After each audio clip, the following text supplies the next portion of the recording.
What's going on, everybody? JHow here, and in this Diablo 3 Barbarian guide, we're going to cover the Hammer of the Ancients build in patch 2.3. With Kanai's cube and the update to the Immortal King set, this build is smashing its way through enemies at a ridiculously fast pace, all the way up to the high Greater Rift 60s on the PTR, and it looks like it could go even further. For the skills, you'll be using Hammer of the Ancients with Smash, Furious Charge with Merciless Assault, Call of the Ancients together as one, Battle Rage with Bloodshed, Wrath of the Berserker with Insanity, and Warcry with Impunity. For your passives, Nerves of Steel, Ruthless, Rampage, and Relentless. So to cover the skills, Hammer of the Ancients with Smash is going to be your #1 attack. This is going to be hitting really hard and really fast. With the new bracers in patch 2.3, this does a lot of damage and has an overall effectiveness when used with certain gear for this build.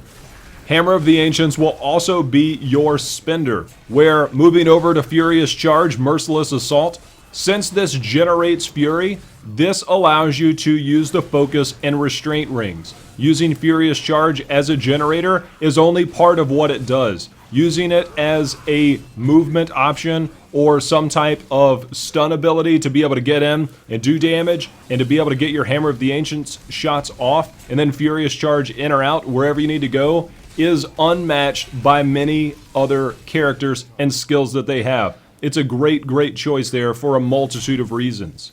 Then Call of the Ancients together as one. This is pretty much a no-brainer. Now, at high Greater Rifts, you'll be taking a lot of damage. With this particular setup, being able to mitigate half of that damage to split it between your Ancients is huge.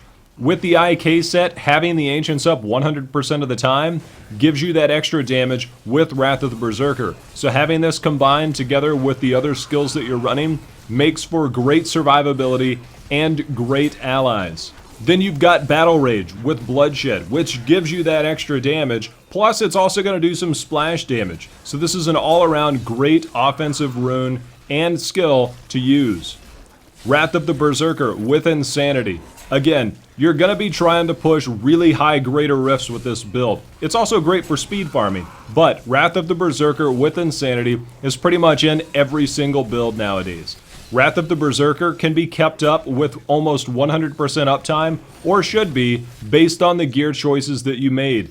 Having Wrath of the Berserker up also gives you the extra damage with the Immortal King set. So getting the extra damage from Insanity, plus the IK set, means lots of damage for this build. Warcry with Impunity, because you are going to need some type of defense, and this allows you to bump up your resistances to stay alive as much as possible. With the right amount of cooldown, your passives, you won't need Boon of Bolcathos. However, if you need to, you can put that in for one of these passive skills. Nerves of Steel was updated in patch 2.2 and allows you to have an extra life. If you want to go full glass cannon to try and push the limit, then you can swap this out for a number of skills here. Ruthless, which allows you to do extra damage to enemies below 40% health. This is really good, especially when you're on a Greater Rift boss and you're really trying to get them down. Rampage. In a Greater Rift, using Furious Charge, you'll be able to get around very quickly, and then you'll be able to get those stacks up for all the kills that you're getting, and you probably won't drop this. So having just a permanent 25% increase in damage is a very nice passive to have. Lastly, you have Relentless, which allows resource cost reduction, but the main part is it doubles your life per fury spent while active. With Hammer of the Ancients, you're returning fury more than you are reducing the amount that's going out. So having that resource cost reduction a little lower actually helps this passive in the sense that you'll get more life per fury spent because you'll be spending more fury.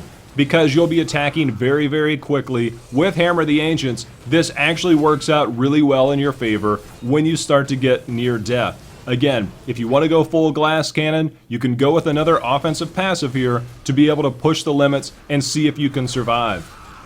Looking at the gear, the biggest update is to the Immortal King set. The 6-piece bonus now does 250% increased damage when you have Wrath of the Berserker and Call of the Ancients active. So having a full 6-piece bonus from Immortal Kings is extremely important when trying to get max damage. For the Immortal King pieces, you'll need the belt, the boots, the chest, the gloves, the helm, and the pants. You won't need the weapon because you'll be going with another version there. Now, for the IK set, it's very important to have all 6 of those pieces without using the Ring of Royal Grandeur for this set. If you do need to use it, then by all means use that because the damage bonus from IK is far more important than anything else that you're running. For our weapon, the Gavel of Judgment is what you'll be using. It says Hammer of the Ancients returns Fury if it hits 3 or fewer enemies. When you're on a Greater Rift boss, you want to make sure you have enough Fury and you're not running around doing nothing. So having this actually helps out pretty much at the Greater Rift boss and for some of those tough elites when there's only a few there. The main part is that in the primary, it increases the Hammer of the Ancients damage. This is huge because your Hammer of the Ancients now is a very effective skill to use with Kanais and Immortal Kings. So the Gavel of Judgment, the one that's been sitting around hopefully in your stash for a while, you'll now be able to use it pretty effectively. Looking at one of the new items, you have the Bracers of the First Men, which says Hammer of the Ancients attacks 50% faster and deals anywhere between 150 to 200% increased damage. This is a huge buff to Hammer of the Ancients because that extra attack speed is great. Then the extra damage goes well and beyond. Now, if you don't have a very well-rolled Bracers of the First Men, you can easily throw this into Kanai's Cube to be able to get that max 200% damage. That's actually one of the preferred ways of doing it, so you can find another pair or an existing pair of Bracers to be able to put into your equipped slot with the Bracers of the First Men going in Kanai's Cube. With that being said, you could go with the Strong Arm Bracers or any number of Bracers here to maximize either your damage or your toughness in one form or another. So having different choices in your Bracers slot by putting the Bracers of the First Men in your Kanai's Cube is actually a very beneficial thing to this build. As mentioned before, you'll be using the Focus and Restraint, with Furious Charge acting as a generator and then Hammer of the Ancients acting as a spender. You should be able to have 100% uptime on this because Merciless Assault will be on cooldown very quickly with that rune. If you don't have a nice Hellfire Amulet, any amulet that has fire skills, socket, crit damage, and crit chance will supplement this build fairly well. For Kanai's Cube, having the Furnace in your weapon slot is second to none. Having this coupled with your Hammer of the Ancients Gavel of Judgment allows you to hit elites and rift bosses really, really hard. Then, as mentioned before, having the Bracers of the First Men in your Kanai's Cube slot, just so you can get that max damage, is most of the way that you're going to go. However, if you have a nicely rolled Bracers of the First Men, equip them and run with something in Kanai's Cube. Lastly, the Jewelry slot. This is where you're also going to help mitigate some of the damage. Since you're already running together as one, you now can add Unity on top of it for even more damage reduction by coupling another Unity with your follower. For your legendary gems, you'll be looking at 3 very specific gems. Unless you're playing on Season 4, you might opt for Bane of the Stricken. But Bane of the Trapped is a necessary one. This allows you to be able to impair their movement and then deal extra damage because you're in melee range. So this is a no-brainer. Next up, Pain Enhancer. This says after you have it to level 25, you gain Blood Frenzy, granting you 3% increased attack speed for each bleeding enemy within 20 yards. Since you're going to be in melee range and you're going to be hitting a lot of targets with Furious Charge and your Hammer of the Ancients, this is going to allow you to attack even faster to pump out more damage with your Hammer of the Ancients. That's the main reason behind Pain Enhancer.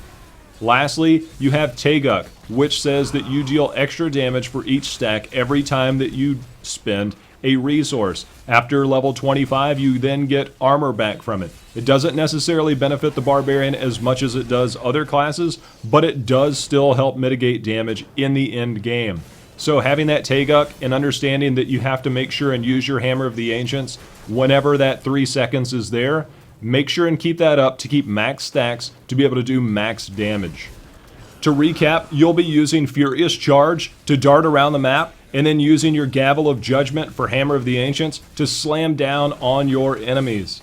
Being able to know when to use Furious Charge to get in and out of danger is a very key point with this build. Knowing that if you hit X amount of monsters, it will help your cooldown to be able to get to and from places or to get in and out of danger, to be able to use your Hammer of the Ancients to go in and out is a paramount part of this build. A little bit of practice and you'll see that you can get in and out of danger, and that also acts as a defensive mechanism as well as an offensive mechanism.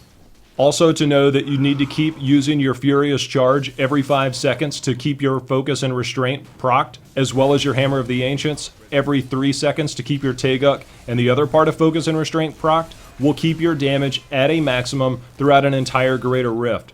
Furious Charge has a nice range on it. Don't be afraid to use it. Also keep in mind that you need to use Fury to get Wrath of the Berserker off of cooldown quicker. This is paramount to the build in that you gotta have 100% uptime in order to do that max damage. Without it, you'll find yourself swinging at enemies for a very long time. So you might opt to have less resource cost reduction in your Paragon points, as well as other pieces of your gear. That's the main reason why Gavel of Judgment only returns Fury as opposed to reduces the resource cost of it. Same as Relentless, the passive skill that we went over earlier. So having less resource cost reduction will probably be better for you in the long run. All in all, this is one of the top builds that was on the PTR and that was absolutely destroying things.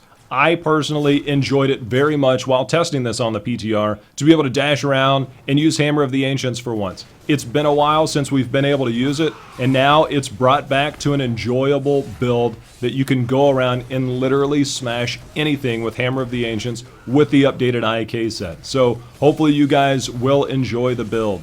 So if you like the build or you like the video, feel free and hit that like button below because that is always appreciated. If you're looking for more Diablo content and other gaming content, be sure and subscribe as well, and don't forget to share this with your friends and see what they're running with in patch 2.3 and into Season 4. As always, I appreciate you guys watching. Till next time, happy hunting. See you again.